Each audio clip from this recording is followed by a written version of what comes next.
You're not in control. Not of your thoughts. Not of your choices. And the most terrifying part, you still feel free. You're not really driving the car called your life. You're just a passenger in a system that was built before you ever arrived. Every decision you think you made was already shaped for you. And the most terrifying part is that you still feel free. Niccolò Machiavelli didn't write to comfort you. He didn't care about morality, values, or belief systems. He never asked what life should be. He simply described it as it actually is. And when he did that, they called him a devil, because he dared to speak one brutal truth. That control doesn't need violence. It only needs understanding. Understanding how the human mind works, often better than the mind itself. This video isn't here to teach you how to manipulate others. It's here to protect you from the ones already manipulating you. With smiles, with compliments, with choices you think you made. This is the map of the human psyche. Machiavelli left behind. For those brave enough to stay awake in a world built on silent lies. Are you ready? Because what comes next won't be easy to hear. But if you're strong enough, it might change the way you see everything. Forever. They told you people are good, that we're rational creatures, capable of logic, driven by conscience. That deep down, everyone means well. But Machiavelli saw something else. He looked beyond the stories, beyond the ideals, and saw the raw engine that truly drives human behavior. Not reason, not morality, but two brutal forces: fear and self-interest. He wrote, "Men are so simple and so obedient to their present needs that he who deceives will always find someone willing to be deceived." This wasn't cynicism. It was precision. Because while philosophers argued about how people should behave, Machiavelli mapped how they actually do. He saw that when push comes to shove, people will abandon truth for comfort, principle for survival, loyalty for opportunity. Not because they are evil, but because they are human. You want to believe your friend would stand by you in crisis. But when that moment comes, they often disappear. You want to believe the crowd will support justice. But as soon as the cost rises, they shift. They protest today but celebrate the same power tomorrow if it promises safety. Machiavelli didn't hate this about people. He simply observed it. He accepted the battlefield for what it was. And in doing so, he saw what others missed. That morality is often just theater. People judge you not by your intent but by your outcome. They don't care if you were honest, if your honesty made you weak. They don't care if you meant well, if you lost. In this world, the appearance of goodness often matters more than actual goodness. Let that sink in. The one who looks loyal, who sounds competent, who acts virtuous in public is often praised even if behind the scenes they manipulate, lie, or cheat, while the one who quietly works, delivers results but doesn't play the game is forgotten. Dismissed. This is not fair, but it is real. And Machiavelli's genius was to build power strategies not against human nature, but in harmony with it. He saw people not as they wished to be, but as they were when no one was watching. And this gave him a brutal advantage. He knew that people crave safety more than they crave truth, that they follow strength and abandon weakness, that they admire the mask more than the man. So he built systems not to change people but to predict them, to navigate the jungle with eyes wide open. And in doing so, he created a playbook that still works 500 years later, because nothing has changed. Not really. Politicians still sell hope, while hiding compromise. Bosses still praise teamwork while rewarding those who take credit. Lovers still make promises they don't intend to keep, because in the moment it feels easier to lie. If this makes you uncomfortable, good. That means you're finally seeing clearly. You can wish for a better world, but you will lose in this one, unless you understand what you're up against. Machiavelli was hated because he refused to lie. He told the truth that people are not led by principle but by pressure.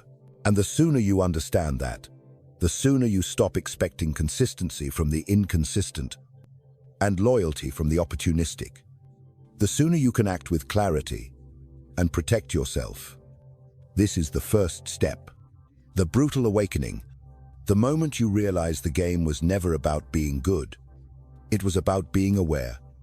Because those who don't understand human nature get used by it. But those who do get to shape it, if this first truth opens something inside you, then you're already seeing more than most ever will. We don't make these videos to please. We make them to wake something ancient in the part of you that can't be manipulated. If this kind of clarity matters to you, like, share, and subscribe to join a growing community that refuses to live blind. And if you want to help us keep creating deep, cinematic breakdowns like this, support us with a super thanks. Even a small gesture fuels the work that most voices are too afraid to speak. Because silence is power, but speaking uncomfortable truth is rebellion. They always tell you to lead with love, to earn loyalty, to be kind, to be inspiring. But Machiavelli asked a dangereuse question, one that cuts through the fantasy: is it better to be loved or to be feared? And his answer was simple. If you cannot be both, it is far safer to be feared than loved. Because love is a beautiful lie. It lasts only when it's easy, only when it costs nothing. But fear endures.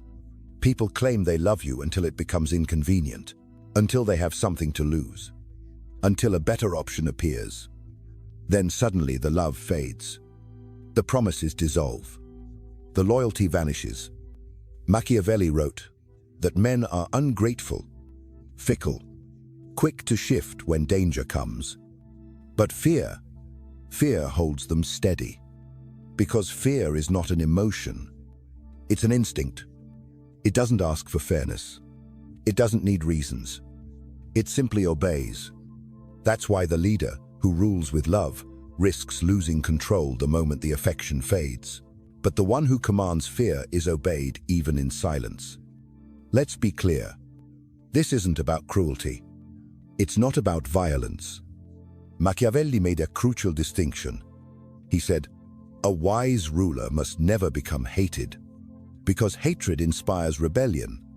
But fear, when used carefully, creates control without resistance. The goal is not terror. The goal is predictable consequence. Fear works best, not when it's loud, but when it's consistent. The fear of losing a position, the fear of missing out, the fear of subtle punishment, of quiet exil, of being ignored, forgotten. This kind of fear doesn't need shouting. It doesn't need threats. It only needs presence. The boss who is friendly with everyone struggles to maintain respect, but the one who sets clear boundaries is obeyed. Maybe not loved, but always respected. The partner who gives endlessly hoping to be cherished often ends up used, but the one who can walk away sets the terms of the relationship. Why? Because power lies not in giving, but in being needed. The more someone needs your approval, your support, your connection, the more control you hold. Machiavelli understood this deeply. He knew that real power is silent. It doesn't beg to be loved. It doesn't chase affection. It builds structures where being in your favor is the path of least resistance. And stepping out of line has a price. That's why in every group, those who are feared a little, respected deeply and understood, rarely hold the real influence. They don't need to dominate. They just need to be unignorable. Think about your life, your job, your family, your friendships. Who has the power? The one who fears being abandoned, or the one who could walk away without losing sleep? That is the hidden architecture of influence, to create an environment where others adjust to you because not adjusting comes at a cost. This is not cruelty. It's design, it's structure, and the key is balance. Fear without hatred, respect without resentment, Give just enough love to remain human, but never so much that it makes you disposable. Build a presence so that when you speak, they listen. When you're silent, they worry. And when you walk away, they feel the loss. That is the kind of fear that Machiavelli admired. It's not fear of harm. It's fear of absence. The fear of losing access to someone they secretly depend on. So ask yourself this. In your life, are you the one who fears or the one who is feared? Are you leading with clarity or begging with kindness? Because love may feel good, but fear gets results. Everyone sees what you appear to be. Very few experience who you really are. That single sentence might explain why some people rise while better people fall. Because in this world, reality doesn't rule. Perception does. You could be the most capable, the most honest, the most loyal. But if you don't look like it, if you don't sound like it, if others don't feel it, you will be ignored. And someone far less worthy will take your place. This isn't fair. But Machiavelli didn't care about fair. He cared about what works. He understood that people don't follow truth. They follow stories, images, masks. They judge you by what they can see. And most of the time, they don't look that deep. So he gave this advice not to liars, but to realists. Appare virtuous. Act merciful. Speak like a man of principle. Be seen with the right people. Say the right things. But when the moment calls for it, be ready to change. Because if you stay rigid in a world that's always shifting, you will be broken. This is not hypocrisy. It's strategy. The world does not reward purity. It rewards perception. Let me show you how this plays out. A politician gives one televised speech at a disaster site. He becomes the symbol of compassion. Another politician works tirelessly behind the scenes but gets no praise. Why? Because the camera didn't see it. The public didn't feel it. The employee who brags loudly about small wins is often promoted, while the quiet genius gets left behind. Because most people don't see substance. They see the spotlight. So Machiavelli taught the art of symbolic action. One visible moment, one dramatic gesture can outweigh years of silent effort. If you want power, you must learn not just to be, but to be seen. And beyond that, you must learn how to control what is seen. That means controlling the flow of information, not by lying, but by shaping truth. Tell the truth that benefits you. Delay the truth that doesn't. Reveal things when people are distracted. Hid behind bigger headlines. Deliver bad news wrapped in sweet narratives. The modern world calls this PR. Machiavelli called it survival. And he went even further. He advised rulers to personally take credit for all good things and assign unpleasant tasks to others. That way you remain the face of progress, while others become the face of punishment. He wasn't being cruel. He was being efficient. Because power is not just about action. It's about image. You must look like the source of blessing and avoid becoming the target of blame. You must become the story people want to believe. The image they trust. Because in the end, the crowd doesn't follow what's real. It follows what feels real. If you understand this, you can walk into any room and bend its energy. You can lose a battle, but win the narrative. You can be outnumbered, but never outpositioned. And slowly the world starts to see you as inevitable, as necessary. That is the power of perception. So ask yourself, how do people see you? What version of you do they believe? Is it working for you or against you? Because reality can be ignored. But perception moves armies, wins elections, and shapes legacies. You don't need to be perfect. You just need to look like it long enough to build what matters. And when the truth comes out, if you've built enough power, they won't care. They'll still follow, because the story is stronger than the facts. If this feels uncomfortably true, it should. But that discomfort means you're paying attention. Let us know in the comments which part shook you the most. Machiavelli didn't just write philosophy. He wrote strategy, not vague ideas. Real tools, tactics, actions you can take in a world ruled by perception and shaped by fear. He called it the art of statecraft. But what he built was something far deeper, a manual for power. In any system, in any era, in any room. Let's open the toolbox. Tool 1. Strategic generosity. He wrote, "Men forget the death of their father sooner than the loss of their inheritance. Bane fadis, but money leaves a scar, especially when it's yours." Machiavelli understood people don't remember kindness. They remember value. So when you give, make it matter. Make it public.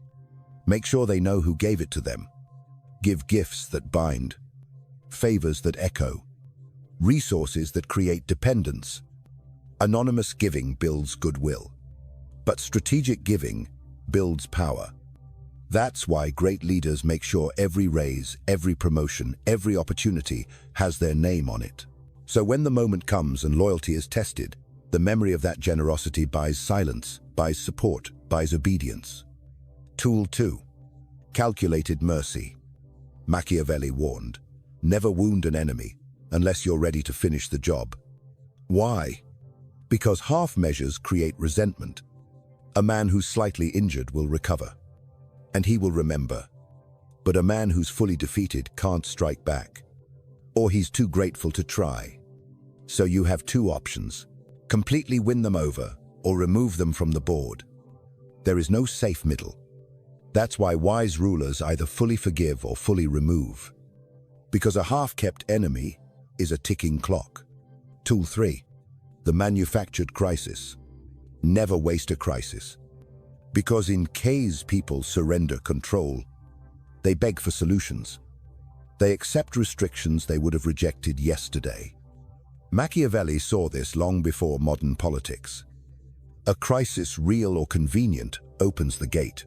And if you've prepared, you can walk through unchallenged.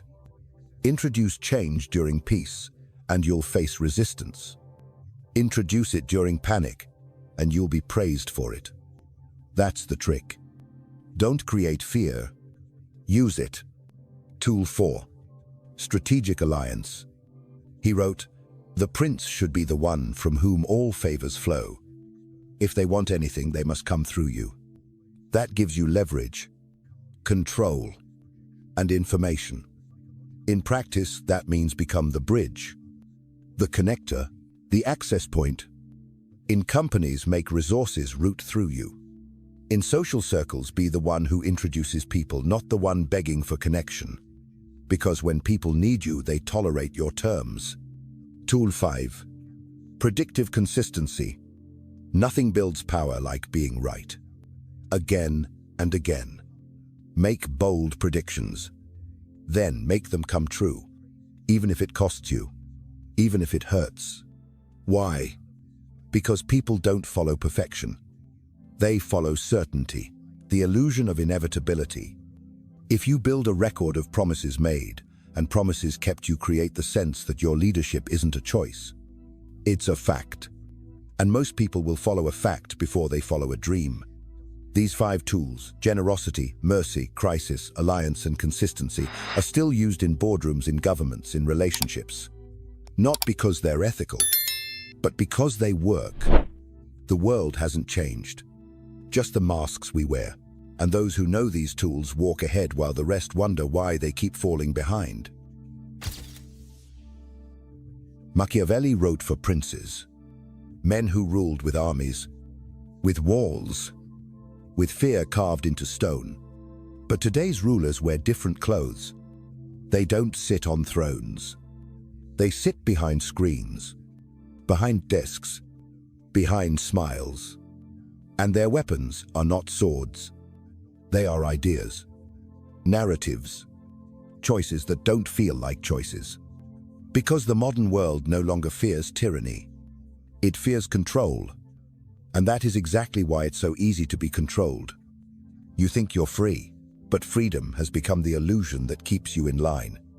Machiavelli's principles didn't die with the Renaissance. They evolved, adapted, polished their image, until they became invisible. Let's take a closer look. The modern Machiavellian doesn't shout. He whispers. He doesn't demand. He designs. He creates environments where you choose what he wanted all along, and you thank him for the opportunity. In the office, he doesn't hoard power. He shares it, but only the parts that shape perception, that steer decisions. He reveals just enough truth to seem transparent, but never enough to lose control. He doesn't lie. He filters. He delays. He wraps bitter pills in sweet packaging. That's not deception. That's architecture. And it works. He doesn't attack rivals directly. He asks questions. Innocent ones. Do you think she's ready for that role? I heard the numbers weren't great. Have you seen the report? He lets the doubt do the damage while his hands remain clean. In relationships, he doesn't control through fear. He controls through favor. I'm glad I introduced you to that opportunity. I've always supported you, haven't I? The message is clear, without ever being spoken. You owe me. You depend on me. And you'd better remember that. This is soft power, wrapped in velvet. But the grip is real, because now you don't just follow out of fear. You follow to preserve the story that you made the choice freely. And that is the final trick. Meta-manipulation. Not just influencing your decision, but influencing how you feel about the decision. You don't feel controlled. You feel smart, empowered, independent. And that is the most effective control of all, because no one resists what they believe they chose. This is why modern leaders present pre-made decisions as group discussions, why marketers give you 3 options but only one real choice, why partners offer flexibility while silently narrowing your world. The game is no longer about force. It's about framing, not about shouting, but about shaping the silence. You think you're above it, but you're not. We're all vulnerable to it, because these tactics don't speak to your mind. They speak to your instincts, to your fear of missing out, to your hunger for belonging, to your desire to feel in control. But Machiavelli would say you can't win a game you don't even know you're playing. So what's the defense? Awareness, not paranoia, not cynicism, but clarity. Seeing the levers, hearing the silences, noticing the hands that shape the stage. Because once you see it, you can choose.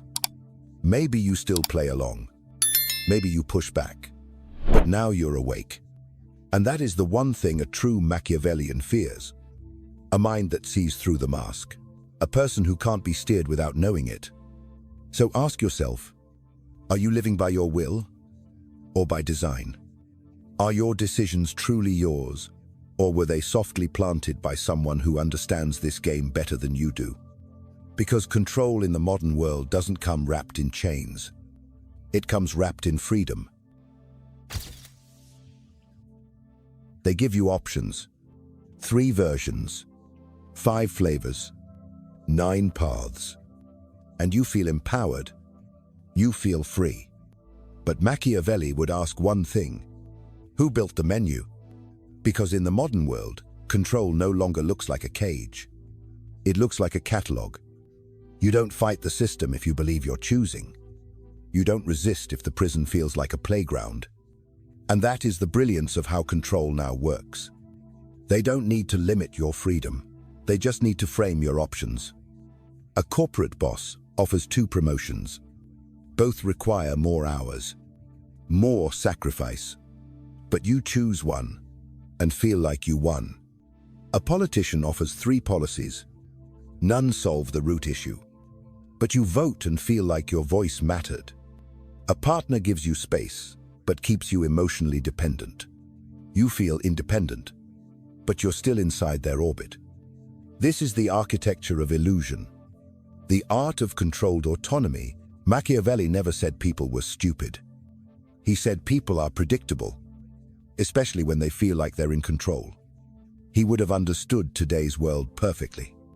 The apps that make you feel connected but monitor your thoughts. The jobs that sell purpose but drain your energy. The content that feels rebellious but keeps you docile. Everywhere you are given choices.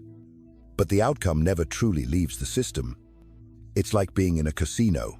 You can choose the table. You can choose the game. But the house always wins. Why? Because they designed the floor. They trained the dealers. They wrote the rules.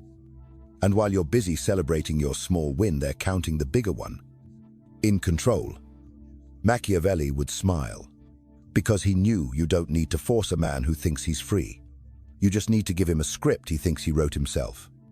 This is the new face of power. Subtle, polished, unquestioned. And the terrifying part is this. You don't see it because it feels like freedom. They let you choose what to wear, what to watch, what to say, as long as none of it truly threatens their structure. They let you scream in protests as long as the system stays untouched. They let you vote, but not on the questions that matter. They let you debate, but only within the cage of approved narratives. It's not control through violence. It's control through permission. You're free to express, but the platform owns the reach. You're free to work, but the system owns the time. You're free to exist as long as you don't disrupt the algorithm. This is the brilliance of modern power. It doesn't tell you what to do. It just tells you what you're allowed to want. So what do you do with this knowledge? You stop worshipping the menu. You start asking who built it. You look behind every choice and ask who benefits no matter what you pick. And then you reclaim your role as the architect, not the actor. Because if you don't, someone else will keep writing the script of your life and calling it opportunity. They'll keep giving you the illusion of voice while muting the signal. They'll let you run in circles while they stay still and watch as you exhaust yourself in a system designed to keep you spinning. Freedom is not the number of options you have. It's your ability to rewrite the rules. And until you learn to step outside the choices they give you, you will always be controlled by the ones you never saw. That is the quiet brilliance of modern manipulation. And it's why Machiavelli still matters more than ever. In a world addicted to noise, to constant updates, to opinions fired like bullets, the most powerful voice is often the one that says nothing. Silence is not weakness. It is strategy. Machiavelli knew this. He understood that words commit you, trap you, expose you. But silence keeps you fluid, unreadable, dangerous. He never said, speak to be heard. He said, observe before acting. Let others reveal themselves. Let them burn their position before you even choose yours. Silence créat pressure. It makes people fill in the gaps, guess your motives, doubt their own. And in that uncertainty, you gain ground. The one who speaks first gives away intent. The one who overshares invites exposure. But the one who watches, waits, and calculates can strike with precision. This is not passive. This is control. Think about negotiations. The first person to speak usually loses leverage. Why? Because silence créat disconfort. And discomfort makes people speak more than they should. The Machiavellian doesn't fill silence to escape awkwardness. He uses awkwardness to shape power. He lets others project, assume, expose, and then he moves. Strategic silence is a signal. It says, I'm not desperate. I don't need your approval. I control the tempo of this conversation. It's not just what you say. It's what you refuse to say, and how long you're willing to wait. In leadership, the silent figure becomes a myth. They become what others imagine, not just what they observe.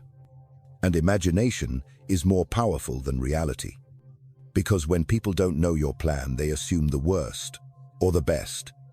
But either way, you control the narrative without saying a word. This is why real power often moves quietly.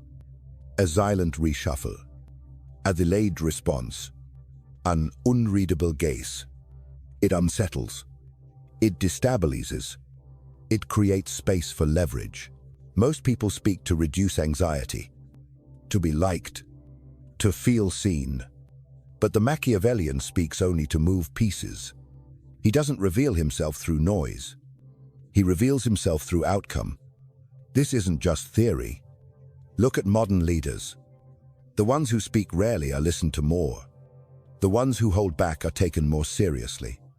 Mystery magnifies authority. Ambiguity creates gravity. And when they finally do speak, the silence before the words gives the words weight. You don't need to be loud to be heard. You need to be measured. You don't need to be everywhere. You need to be intentional. And sometimes the most devastating move is no move at all. Let the noise consume them. Let them panic. Let them beg for response. And when the moment is right, respond with one sentence that ends the debate. Because when silence breaks, it can shatter. So ask yourself, do you speak to prove or to position? Do you respond because you must, or because it's effective? Can you handle being misunderstood without rushing to explain? Can you sit in the discomfort longer than others can bear it? Because if you can, you hold a power most will never understand. Silence is not emptiness. It's design. And those who master it don't chase attention. They make attention. Chase them. Power needs visibility, but it also needs mystery. You cannot influence a room if no one knows you're in it. But the moment they know too much, you become predictable, reachable, vulnerable. Machiavelli understood this paradox. He knew that power must be present, but never transparent. A prince must be seen, not fully revealed. Because total exposure kills the mystique. People respect what they do not fully understand. They obey what they cannot fully grasp. And when they believe there's always something you're holding back, they move more carefully. They speak more politely. And they never quite know where they stand with you. That is leverage. Let's be clear. This isn't about hiding. It's about curation. Revealing just enough to shape perception, but never so much that they can use it against you. You become the architect of your own myth. Leave pieces out. Let them fill in the blanks. Because when people build the image themselves, they protect it. They defend it. And when they believe they discovered you, instead of you showing them, they trust it more. Controlled exposure is why the quiet leader often holds more weight than the loud one. It's why the artist who rarely explains their work is considered a genius, while the one who over-explains is ignored. Mystery is mistaken for depth, scarcity for value. You don't have to be complex. You just have to be careful about what you reveal and when. Timing is everything. Tell your story when it helps your strategy. Share your weakness only when it disarms the room. Reveal your plans only after you've already moved. Never give them the full map, just enough to follow the path you've already drawn. In modern life, this applies everywhere. The colleague who shares every detail becomes forgettable, but the one who shares just enough to intrigue, to impress, to invite curiosity gets remembered. The partner who reveals every thought becomes predictable, but the one who keeps quiet tension keeps attraction alive. It's not deception. It's emotional design. You are not required to hand people your blueprint, only the version that serves your position. Even kings wore masks, not to lie, but to rule. Because control is not about being seen everywhere. It's about being seen with intention. Ask yourself, what do people think they know about you? Who gave them that image? Was it you? Or did you leave the pieces for them to arrange? Because when you learn to control your exposure, you control the room long before you speak. And more importantly, you protect what matters. Because what they don't see, they can't attack. What they don't expect, they can't stop. Your strength is not just in what you reveal, it's in what you choose not to. In the age of oversharing, privacy becomes power. In the flood of voices, the quiet one is remembered. And when everyone wants to be understood, being misunderstood becomes a strategy, a shield, a weapon, a test. So choose your moments, choose your angles. Let them wonder who you really are. And when the time comes, reveal just enough to move the board without showing your hand. That is controlled exposure, not hiding, but choosing, not silence, but orchestration. And those who master it don't just influence people, they haunt them. You've seen the map. You've heard the rules. You now understand the mechanics of power, perception, and control. But now comes the question that haunts anyone who dares to walk this path. If you use these tactics, if you play this game, will you become the very thing you swore to fight? Will learning to control make you lose yourself? Machiavelli never answered this directly, because he knew the answer wasn't universal. It was personal. He wrote, "A man who always acts good will come to ruin among the many who are not good." It wasn't a call to evil. It was a call to awareness. To see the world as it is. To stop hoping that morality alone will protect you. Because it won't. People will lie, use you, rewrite your story, if you let them. So what do? You face the mirror. Not the one on the wall, the one inside, and you ask, who am I when no one is watching? What do I want when no one's around to applaud? Because tactics don't define your soul. Entendus? You can use Machiavellian wisdom to build or to destroy, to protect or to exploit. The system is neutral. You are not. You can fake virtue to rise in power, or you can use it to expose the fakers. You can control perception to manipulate, or to lead, to deceive, or to teach. The same silence that a tyrant uses to frighten a wise man can use to listen. The same strategic generosity used to trap others can be used to lift them. It is not the tactic that poisons. It is the motive. And here is where your soul is tested. Because once you see the strings, you will be tempted to pull them. Not because you want to, but because you can. And if you're not careful, you will become the monster you were trying to protect yourself from. So how do you walk this line? You stay conscious. You stay awake. You remember that power is a tool, not a purpose. That strategy should serve something greater than survival. And that leadership is not about being feared or loved, but being trusted by those who can still think for themselves. Machiavelli showed us the blueprint, but he never told us what kind of building to construct. That choice is ours.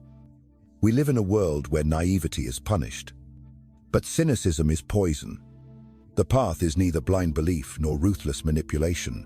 The path is conscious power, rooted in clarity, driven by purpose, guided by restraint, not because you fear consequence, but because you've earned the strength to hold the sword and not swing it. The Machiavellian who sees clearly and still chooses restraint is more powerful than the one who simply dominates, because control without wisdom is chaos, and strategy without soul is rot. You don't have to play this game like the others. You just have to understand it so they can't play it against you. Then you choose, every day, who you become.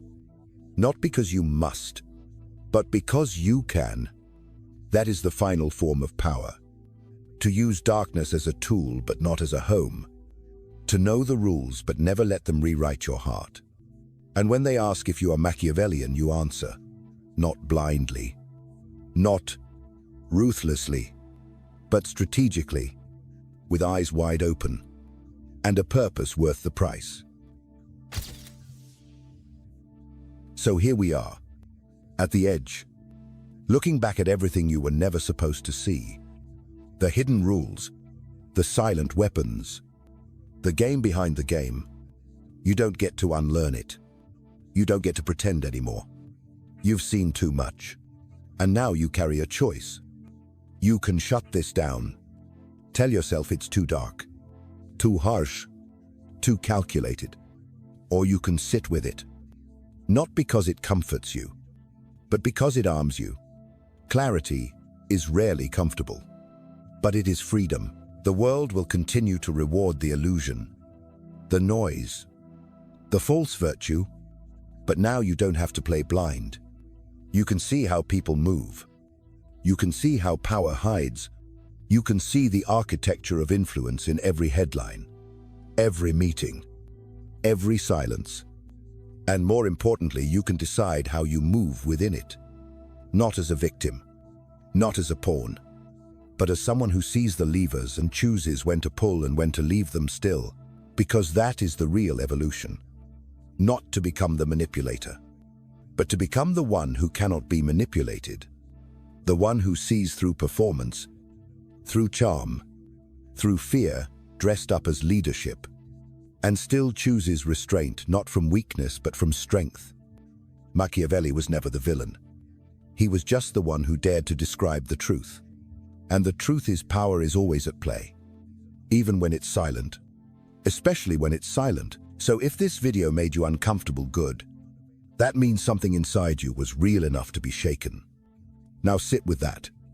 Let it work through you. Let it burn down your old beliefs. And when the smoke clears, you won't just see the world as it is. You'll see yourself as someone finally awake inside it.